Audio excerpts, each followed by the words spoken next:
এসএসসির form fill up 2025 শুরু হয়ে গেছে 16ই জুন থেকে এবং এই ফর্ম ফিল আপ চলবে 14ই জুলাই অবধি। এখনো অবধি এসএসসি নোটিফিকেশন দিয়ে এতটুকুই জানিয়েছে এবং ফর্ম ফিল আপের প্রক্রিয়া চলছে। কিন্তু এই ফর্ম ফিল আপের প্রক্রিয়া চললেও এখানে কতগুলো প্রশ্ন থেকে যাচ্ছে। সেই প্রশ্নগুলো আপনারা ফ্রিকোয়েন্টলি আমার নানান ভিডিওতে করেছেন। তো সেই প্রশ্নগুলোর উত্তর নিয়ে আজকের এই ভিডিওতে আলোচনা করার চেষ্টা করব। গুরুত্বপূর্ণভাবে দুটি জিনিস খুবই ইম্পর্টেন্ট এবং সেই বিষয়টা নিয়ে সবথেকে বেশি আপনারা প্রশ্ন করছেন যে ওবিসি যে বিষয়টা নিয়ে মহামান্য আদালত একটা স্টে দিয়েছেন, তারপরে যাদের ওবিসি ক্যাটাগরি রয়েছেন তারা কি করবেন, এবং ইডাব্লিউএস সংরক্ষণ দিয়েছে এসএসসি, এই বছর প্রথম এসএসসি ইডাব্লিউএস সংরক্ষণ দিল। তো সেক্ষেত্রে ইডাব্লিউএস সংরক্ষণের আওতায় যে সমস্ত প্রার্থীরা পড়ছেন তাদের সার্টিফিকেটটা কবে লাগবে, কিভাবে লাগবে এই বিষয়টা, এবং এই বিষয়ে এসএসসির কি কি ক্ল্যারিফিকেশন প্রয়োজন, বিশেষ করে ওবিসি এবং ইডাব্লিউএস নিয়ে সেই বিষয়টা আলোচনা করব। তার পাশাপাশি আপনারা এসএসসির অনলাইন ফর্ম ফিল আপ করতে গিয়ে কিছু সমস্যার সম্মুখীন হয়েছেন এবং আমাকে নানান প্রশ্ন করেছেন, সেই প্রশ্নগুলোর যথাযথ উত্তর দেওয়ার চেষ্টা করব আমার সাধ্যমতো। এবং গুরুত্বপূর্ণভাবে আপনারা বারবার একটি বিষয় জানতে চাইছেন, অনেকেই ফর্ম ফিল আপ করতে গিয়ে কিছু না কিছু ভুল করেছেন, তো এডিট অপশন দেবে কি দেবে না সেই বিষয়ে, এবং যদি এডিট অপশন না দেয় তাহলে আপনাদের করণীয় কি সেই বিষয়টা নিয়ে আপনারা জানতে চাইছেন। তো এই গুরুত্বপূর্ণ বিষয়গুলো নিয়ে আজকের এই ভিডিওতে আলোচনা করব। অনুরোধ করব আপনারা এই ভিডিওটি পুরোটা দেখবেন। প্রথমেই দেখুন, আমি আলোচনা করব যেটা নিয়ে, সেটা হচ্ছে ওবিসি। দেখুন, এসএসসি যে ফর্ম ফিল আপ করছে সেই ফর্ম ফিল আপে ক্লিয়ারলি তারা ক্যাটাগরিতে যেটা রেখেছে, এসএসসির ফর্ম ফিল আপের যদি ক্যাটাগরি আমরা দেখি তাহলে ক্যাটাগরিতে দেখতে পাচ্ছি general, SC ST, SC, PH VH, PH HI, PH OH, এবং গুরুত্বপূর্ণভাবে দেখুন ওবিসি এ এবং ওবিসি বি, ইডাব্লিউএস এ রয়েছে। এক্ষেত্রে প্রবলেম হচ্ছে যাদের ক্যাটাগরি ওবিসি এ অথবা ওবিসি বি, বা যারা ওবিসি এ বির মধ্যে কোনো একটাতে পড়ছেন বা ওবিসি সংরক্ষণের আওতায় রয়েছেন, তারা এই মুহূর্তে কোন ক্যাটাগরি সিলেক্ট করবেন।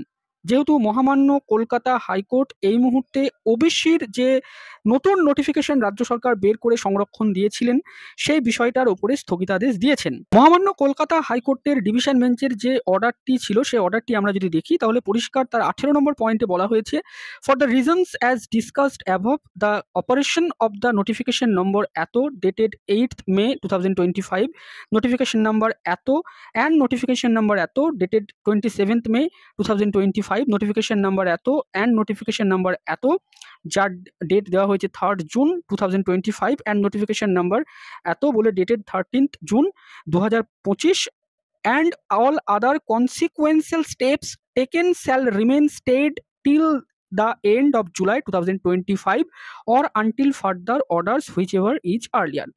তার মানে রাজ্য সরকার যে সমস্ত নোটিফিকেশনগুলো নতুনভাবে ওবিসি সংক্রান্ত জারি করেছিলেন, বিশেষ করে যে শ্রেণীগুলোকে বাতিল করা হয়েছিল তাদের মধ্যে প্রায় রাজ্য সরকার রিসার্ভে করেছে, করে আবার নতুন করে তারা অনেক শ্রেণী অ্যাড করেছে, প্রায় 76টি শ্রেণী তারা অ্যাড করেছেন। এছাড়াও তারা যে ওবিসি এ এবং বি যে ক্লাসিফিকেশন বা ক্যাটাগরাইজেশন করার বিষয়টাকে আদালত ইনভ্যালিড করেছিলেন, সেটাকে রাজ্য সরকার নতুন করে নোটিফিকেশন দিয়ে আবার ওবিসি এ বি করেছিলেন।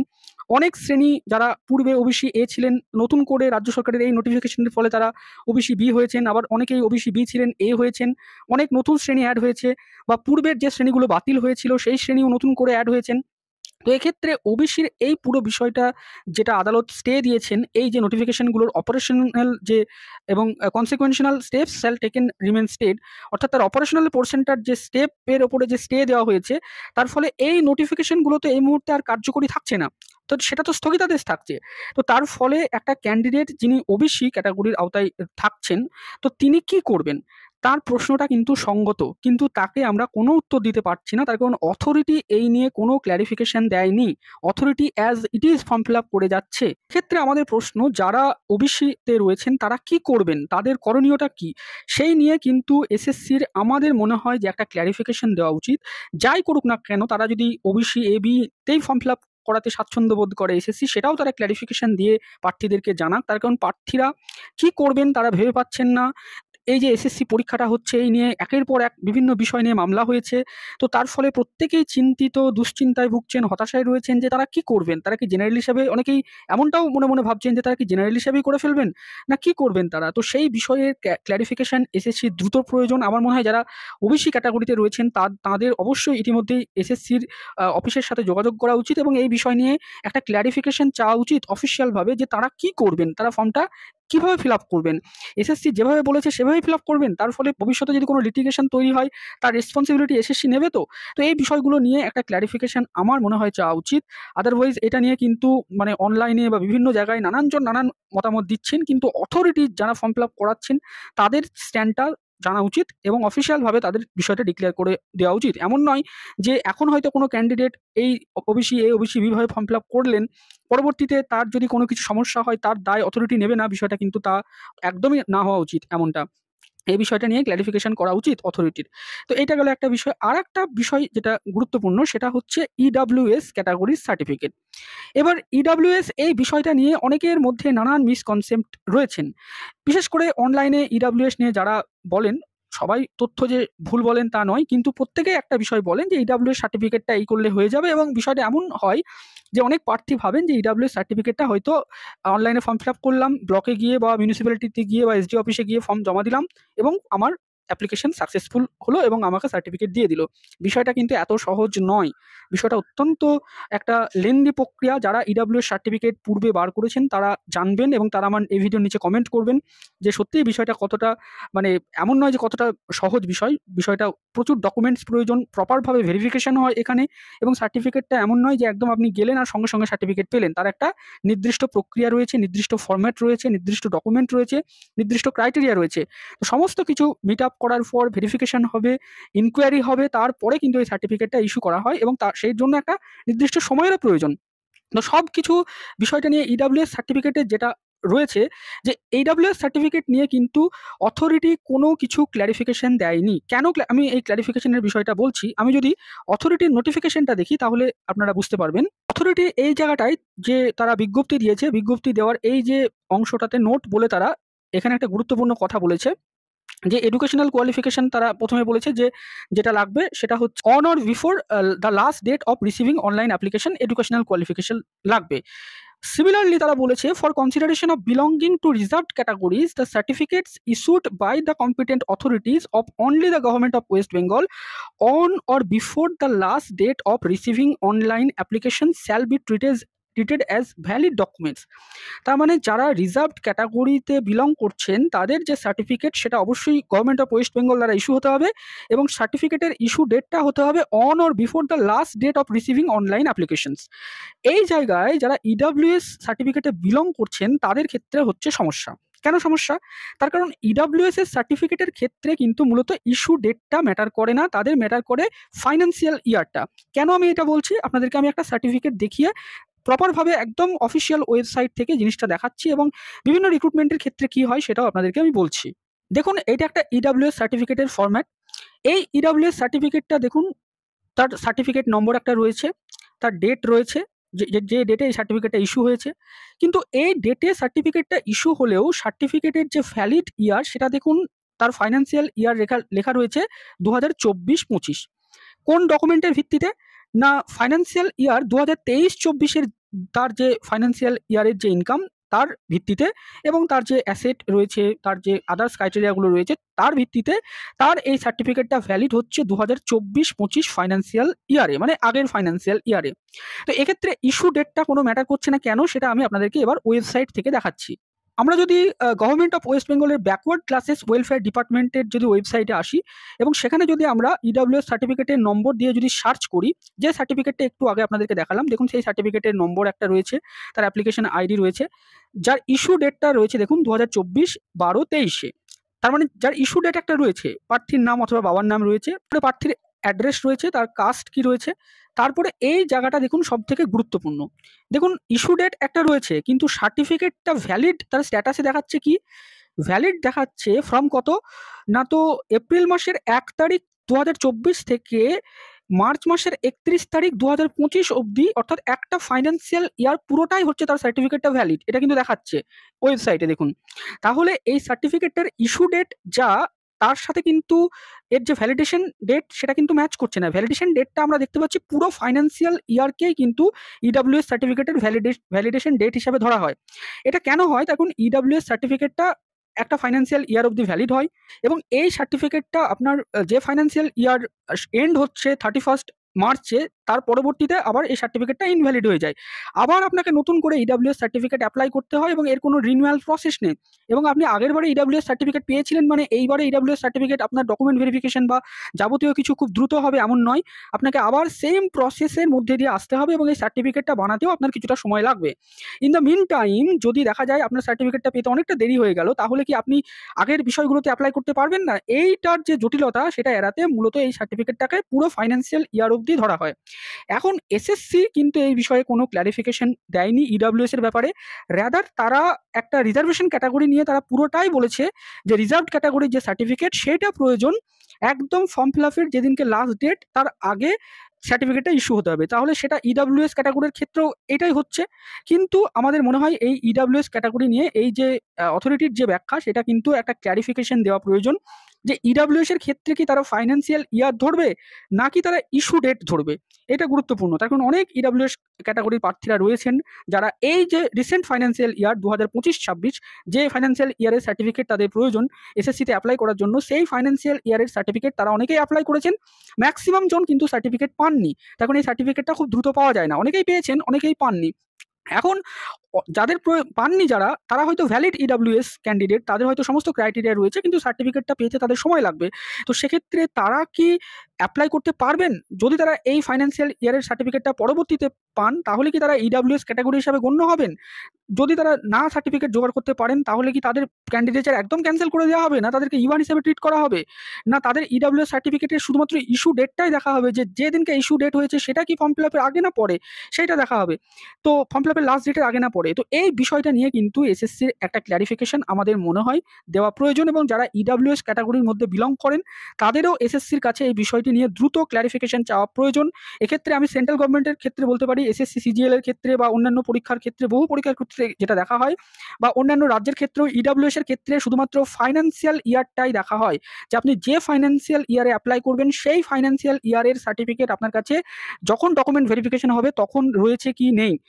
কিন্তু এসএসসি যেহেতু বলে দিয়েছে এখানে পরিষ্কার করে যে রিজার্ভড ক্যাটাগরি সার্টিফিকেটের ক্ষেত্রে ফর্ম ফিল আপের যেদিনকে লাস্ট ডেট তার আগে বা সেই দিনকের মধ্যেই সার্টিফিকেট পেতে হবে, ইস্যু ডেট হতে হবে। তো ইডাব্লিউএস এর ক্ষেত্রে কি এইটাই প্রযোজ্য হবে না হবে না, এই ক্ল্যারিফিকেশনটা নিয়ে কিন্তু চাওয়া উচিত এসএসসির কাছে এবং এই বিষয়টা এসএসসির আমার মনে হয় ক্ল্যারিফাই করে দেওয়া উচিত। অনেকে ইডাব্লিউএস ক্যাটাগরিতে রয়েছেন, তারা আমাকে মেসেজ করছেন যে কি করবো এই বিষয়টা নিয়ে। এবার আরও একটি গুরুত্বপূর্ণ বিষয়, এই দুটো গেল।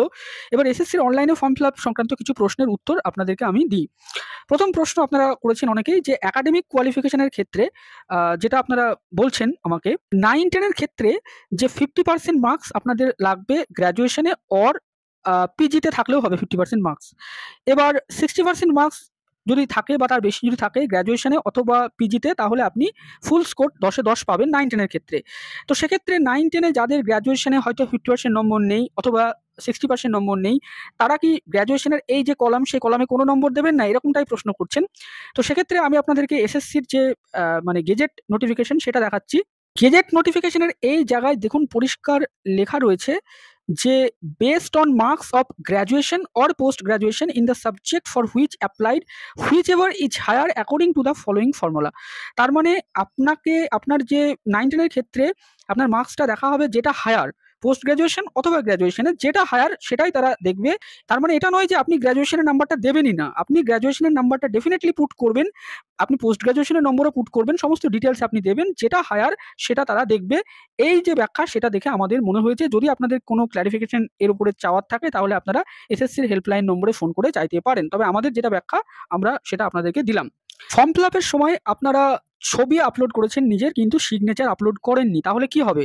দেখুন এসএসসি যে ইনফরমেশন ব্রাউচারটা দিয়েছে সেখানে পরিষ্কার তারা এই যে পয়েন্টটা, এই পয়েন্টে তারা পরিষ্কার বলে দিয়েছে, দেখুন এই যে 16 নম্বর পয়েন্টে যে আপনাকে ফটো তার সাইজ কত সেটা বলে দিয়েছে এবং সেটাকে duly signed under as soft copy এটা হতে হবে 30 থেকে 60 কেবির মধ্যে। তার মানে পাসপোর্ট সাইজ ফটোগ্রাফ এবং duly signed under as soft copy এটা একসাথে আপনাদেরকে আপলোড করতে হবে, সেটা কিন্তু তারা বলেই দিয়েছে। এবার কেউ যদি এটা ভুল করে থাকেন তাহলে তার রিমেডি কি বা তাকে আপনি সংশোধন কিভাবে করবেন, এডিট অপশন দেবে কি দেবে না, এডিট অপশন তারা যে দেবে না সেটা তারা বলেছে। এবার তার রিমেডি কি, সেটার কি মানে কোনো প্রভাব পড়তে পারে কিনা সে বিষয়ে আপনারা অবশ্যই এসএসসির হেল্পলাইন নম্বরে যোগাযোগ করুন। আমরা এসএসসির হেল্পলাইন নম্বরে ফোন করার চেষ্টা করেছিলাম কিন্তু এই নিয়ে পারিনি, অনেকের আপনাদের কোয়ারিজ ছিল যে কি করব এটা। অনেকে এটা ভুল করেছেন। তো সেই বিষয়ে এটা নিয়ে কিন্তু আপনারা এসএসসির কাছে যোগাযোগ করুন। এইটা মানে এডিট অপশন দেবে কি দেবে না এটা আমরা বলতে পারছি না। বাট এটা কিন্তু একটা ভুল। তার কারণ তারা সিগনেচার চেয়েছে ফটোর সাথে। এবার কেউ যদি সিগনেচার না দিয়ে থাকেন তাহলে সেটার করণীয় কি? এটা যে মারাত্মক ভুল তা নয়, তবে একটা ভুল বটেই, অবশ্যই সংশোধন করা প্রয়োজন। এবার সেটা কিভাবে আপনি সংশোধন করবেন বা সংশোধন না করলে আপনার কি সমস্যা হবে সেই বিষয়টাকে আপনাকে নিজেই কিন্তু উদ্যোগ নিয়ে জেনে নিতে হবে। এটা আপনি সোশ্যাল মিডিয়ায় বা অনলাইনে প্রশ্ন করে এর কোনো উত্তর আপনি পাবেন না। এবার অনেকেই যে বিষয়টা নিয়ে প্রশ্ন করছেন যে এক্সপেরিয়েন্সের নম্বর কারা পাবেন? দেখুন, এক্সপেরিয়েন্সের নম্বর পেতে গেলে এখানে পরিষ্কার এসএসসির যে ফর্ম সেই ফর্মেই বলে দেওয়া হয়েছে যে working as assistant teacher in any aided sponsored school under West Bengal government, অর্থাৎ পশ্চিমবঙ্গ সরকারের আন্ডারের কোনো এডেড অথবা স্পন্সার্ড স্কুলে যদি আপনি কাজ করেন সেকেন্ডারি লেভেলে, তবেই আপনি এই এক্সপিরিয়েন্সের নম্বরটা পাবেন। সেক্ষেত্রে আপনাকে কি কি লাগবে? আপনাকে যে পোস্টে আপনি কাজ করছেন সাবস্ট্যান্টিভ পোস্টে, সেই পোস্টে পার্মানেন্ট অথবা কন্ট্রাকচুয়াল বেসিসে কাজ করতে হবে আপনাকে। গভর্নমেন্ট কন্ট্রাকচুয়াল কিন্তু। এক্সিস্টিং রোল নাম্বার চাইছে, যদিও সেটা ম্যান্ডেটরি নয়। এবার টিচার কোড রয়েছে, গভর্নমেন্ট টিচার কোড আপনার যেটা থাকবে সেটা আপনাকে দিতে হবে। আপনার স্কুলের যে ইউনিক আইডি সেটা দিতে হবে। স্কুলের নেম দিতে হবে। ডেট অফ ফার্স্ট জয়নিং মানে প্রথম আপনি যে স্কুলে জয়নিং করেছেন, প্রথম জয়নিং আপনার, সেই জয়নিং ডেটটা আপনাকে দিতে হবে। এই জয়নিং ডেটের কিন্তু আপনাকে ডকুমেন্টেড থাকতে হবে। আপনাকে ডকুমেন্টের ভিত্তিতে জয়নিং ডেটটা দিতে হবে, যাতে ভবিষ্যতে আপনি এই ডকুমেন্টটা দেখাতে পারেন, শো করতে পারেন এবং আ এই যে আপনার এক্সপেরিয়েন্স সেটা কত বছরের সেটা আপনাকে দিতে হবে। তো এতগুলো বিষয় এক্সপেরিয়েন্সের জন্য যার রয়েছে সেই কিন্তু এক্সপেরিয়েন্সের নম্বরটা পাবেন। এবার অন্য রাজ্যের কোনো স্কুলে যদি কেউ কাজ করেন, সেটা গভর্নমেন্ট হোক, এডেড হোক, সেই এক্সপেরিয়েন্সটা পাবেন নাই বলে আমাদের মনে হচ্ছে। তাই কারণ আন্ডার ওয়েস্ট বেঙ্গল গভর্নমেন্ট বলে এখানে লিখেই দেওয়া হয়েছে। প্রাইভেট স্কুলের কেউ পাবেন না, পরিষ্কার বলে দেওয়া হয়েছে। এবার বাকি যারা সেকেন্ডারি লেভেলে আমাদের রাজ্যে কন্ট্রাকচুয়াল অথবা পার্মানেন্ট হিসাবে কাজ করেন, তারা কিন্তু সকলেই পাবেন, যদি তাদের এই যে এক্সিস্টিং ডকুমেন্টসগুলো সেগুলো ভ্যালিড ডকুমেন্ট থেকে থাকে এবং সেই ডকুমেন্টটা আপনি যদি ভেরিফিকেশনের সময় শো করতে পারেন, ডেফিনিটলি আপনি এক্সপিরিয়েন্সের নম্বর পাবেন। এবার আরেকটা প্রশ্ন যে বয়সের ছাড় কারা পাবেন? বয়সের ছাড় দেখুন তারাই পাবেন। এখানে লিখে দেওয়া হয়েছে মহামান্য সুপ্রিম কোর্টের যে জাজমেন্ট দেওয়া হয়েছিল, সেই জাজমেন্ট 3 এপ্রিলের যে অর্ডার, সেই অর্ডারের ভিত্তিতে যে এজ রিল্যাক্সেশন, সেই অনুযায়ী এজ রিল্যাক্সেশন পাবেন। এক্ষেত্রে আপনাকে ওল্ড রোল নাম্বার যেটা সেটা দিতে হবে। এখানে কিন্তু তারা চাইছে। তো শুধুমাত্র এক্ষেত্রে ওই যে মহামান্য সুপ্রিম কোর্টের জাজমেন্ট সেই অনুযায়ী কিন্তু এক্ষেত্রে আপনার এজ রিল্যাক্সেশনটা পাওয়া যাবে, এমনটাই তারা বলেছে। আর এমনি এজ রিল্যাক্সেশনের ক্ষেত্রে যার যেমন ক্যাটাগরি রয়েছে, এসসি, এসটি, ওবিসি, পিএইচ, তারা সেই মতো এজ রিল্যাক্সেশন পাবেন। এবার অনেকের একটা প্রশ্ন যে আপনি 9, 10 এবং 11, 12 কি একসাথে এপ্লাই করতে পারবেন? এবং এডিট কতক্ষণ অবধি করা যাবে এবং কখন আপনি আর এডিট করতে পারবেন না? দেখুন, এই যে ইন্টারফেসটা দেখুন, এখানে কিভাবে ইউজার আইডি বা রেজিস্ট্রেশন করবেন, তারপরে কিভাবে প্রোফাইল ক্রিয়েট করবেন, সে বিষয়গুলো, একাডেমিক কোয়ালিফিকেশন, সে বিষয়গুলো আমি আগেই বলেছি, সেগুলো বলছি না। এখানে একটা জিনিস দেখুন যে আপনি যখন প্রোফাইল ক্রিয়েট করবেন, তখন আপনাকে এই যে অপশনটা সেটা শো করবে। এই যে প্রোফাইল ক্রিয়েশন বলে, এবং সেখানে আপনি একটা এডিট অপশন পাবেন। আপনি চাইলে এখান থেকে এডিট করে নিতে পারেন। তো এবার এই যে অপশনটা থাকছে তারপরে, এই যে 4 নম্বর স্টেপে ফাইনালাইজ ইওর প্রোফাইল, এখানে আপনি ক্লিক করার পরে প্রোফাইলটা একবার সাবমিট করে দিলে আর কিন্তু আপনি তারপরে এডিট করতে পারবেন না। এবার আপনি প্রোফাইলটা ফাইনালাইজ করে যখন সাবমিট করবেন, তারপরে আপনাকে অ্যাপ্লাই করতে হবে এই জায়গাটায় গিয়ে। এই যে অ্যাপ্লাই নাও বলে যে জায়গাটা আছে, এই জায়গাটায় গিয়ে আপনাকে অ্যাপ্লাই করতে হবে। এবার এই অ্যাপ্লাই নাও এ গিয়ে আপনি যখন একবার ক্লিক করবেন, এই যে ইন্টারফেস এটা খুলবে। এখানে আপনি যেটাতে অ্যাপ্লাই করবেন, ধরুন আপনি ক্লাস লেভেল 9, 10 এ প্রথমে অ্যাপ্লাই করতে চাইছেন, তাহলে এখানে ক্লাস লেভেল 9, 10 সিলেক্ট করবেন। যদি আপনার এজ রিল্যাক্সেশন প্রয়োজন হয়, তাহলে এখানে টিক করে রোল নাম্বার দিতে হবে আপনাকে। তারপরে যদি আপনার এক্সপেরিয়েন্সের প্রয়োজন হয়, তাহলে এখানে আপনি টিক করবেন, যা যা চাইবে তারা সেটা দিতে হবে। তারপরে এখানে কোন সাবজেক্টে আপনি অ্যাপ্লাই করবেন সেটা দিতে হবে। তারপরে মিডিয়াম অফ ইনস্ট্রাকশন কি আপনার সেটা দিতে হবে। কোথায় কোথায় সেই ল্যাঙ্গুয়েজটা আপনি পড়েছেন সেটা দেবেন। কোথায় ভেন্যু ডিস্ট্রিক্ট সিলেক্ট করবেন সেটা দেবেন, ভেন্যু এরিয়া। তারপরে আপনি সাবমিট অ্যাপ্লিকেশন ফর্মটা আপনি করবেন। এরপরে যেটা দেখাবে আপনাকে যে আপনার অ্যাপ্লিকেশন ফর্মটা সাবমিট হয়ে গেছে। এখান থেকে আপনি ডাউনলোড পিডিএফ করে নিতে পারেন, এবং ব্যাক টু হোমে যদি যান, তাহলে যেটা আপনাকে দেখাবে, আপনার দেখুন ড্যাশবোর্ডে এখানে একটা সিরিয়াল নাম্বার দেখাবে। এখানে যে আপনি ফর্মটা অ্যাপ্লাই করেছেন তার একটা অ্যাপ্লিকেশন আইডি এবং অ্যাপ্লিক্যান্টস ডিটেলস বলে একটা দেখাবে, এবং তারপরে আপনার অ্যাপ্লিকেশন স্ট্যাটাস, এবং এই জায়গাটায় পে নাও দেখাবে, এবং আপনি কোন ক্লাসের জন্য অ্যাপ্লাই করেছেন সেটা আপনার দেখাবে, এবং অ্যাপ্লিকেশন ফর্মটা এখান থেকে ডাউনলোড করে নিতে পারেন। এবং এখানে দেখুন এই যে স্টেপ 5, এখানে আপনি একটা ফর্ম অ্যাপ্লাই করেছেন সেটা দেখাবে। এবার এই জায়গাটায় গিয়ে ধরুন আপনি 9, 10 এ অ্যাপ্লাই করেছেন, তাহলে 9, 10 এ দেখাবে আপনার এই অ্যাপ্লিকেশন আইডিতে। এবার এখানে পে নাও করলে এটার পে আপনার হয়ে গেল। এবার আপনি আরেকটা ফর্ম যখন অ্যাপ্লাই করবেন তখন এই যে অ্যাপ্লাই নাওয়ে গিয়ে আবার ক্লিক করবেন, তাহলে আবার ওই যে ইন্টারফেসটা আগে দেখালাম সেটা ওপেন হবে। সেখানে আবার ওইভাবে আপনি আপনার ক্লাস সিলেক্ট করবেন। এবার আপনি ধরুন 11-12 অ্যাপ্লাই করবেন, 11-12 সিলেক্ট করবেন, তারপরে ফর্মটাকে আবার সাবমিট করবেন। তাহলে আপনার যেটা দেখাবে, দেখুন দুটো অ্যাপ্লিকেশন আইডি আপনার ক্রিয়েট হয়েছে, তার মানে আপনি দুটো অ্যাপ্লাই করলেন, দুটো ক্রিয়েট হয়ে গেল। এবার দুটো পে নাও, তাহলে এখানে আপনাকে একটা পে নাও করতে হবে, সেটা আপনি পেমেন্ট করলে আপনার পেমেন্ট সাকসেসফুল দেখাবে। তারপরে আপনার এটা একটা পেমেন্ট করতে হবে, সেটা আপনি পেমেন্ট করলে পেমেন্ট সাকসেসফুল দেখাবে। এবার এখানে দেখুন আপনি আপনার অ্যাপ্লিকেশন দুটো হয়ে গেছে। তো এভাবে আপনি দুটো অ্যাপ্লাই করতে পারেন। একটা আপনার যে মানে রেজিস্ট্রেশন থেকে আপনি দুটোই অ্যাপ্লাই করতে পারেন। সেক্ষেত্রে আপনার দেখুন আপনার ইউজার রেজিস্ট্রেশন একটাই, প্রোফাইল আপনার একটাই, সেই প্রোফাইল থেকে আপনি দুটো অ্যাপ্লাই করতে পারেন সিলেক্ট করে। তো সেইটা নিয়ে যাদের সমস্যা সেটা আপনারা বুঝলেন। এবং একবার আপনি ফর্মটা যদি আপনার প্রোফাইলের ক্ষেত্রে এই যে যদি আপনার লেখা ওঠে একবার যে স্টেপ 4 প্রোফাইল স্ট্যাটাস অ্যাপ্রুভড যদি একবার লেখা ওঠে, তাহলে কিন্তু আর আপনি এডিট করতে পারবেন না। এবার জাস্ট আপনি অ্যাপ্লাই নাওয়ে গিয়ে শুধুমাত্র অ্যাপ্লাইটা করতে পারবেন। তো তার আগে অবধি বারবার জিনিসগুলো চেক করবেন কোনো কিছু ভুল ত্রুটি হয়েছে কিনা, তারপরে আপনি ফর্মটাকে ফাইনালাইজ, যেটা প্রোফাইল ফাইনালাইজেশন সেটা করবেন, তারপরে অ্যাপ্লাই নাওয়ে যাবেন। তো সেটা না দেখা অবধি করবেন না। আমি অনুরোধ করব যে এই যে বিষয়গুলো নিয়ে আজকের এই ভিডিওতে আলোচনা করলাম, ভিডিওটা শেয়ার করবেন, সকলকে জানাবেন বিষয়গুলো। আজকের ভিডিওটি এই পর্যন্তই। ভিডিওটি শেষ অবধি দেখার জন্য আপনাদের সকলকে জানাই অসংখ্য ধন্যবাদ।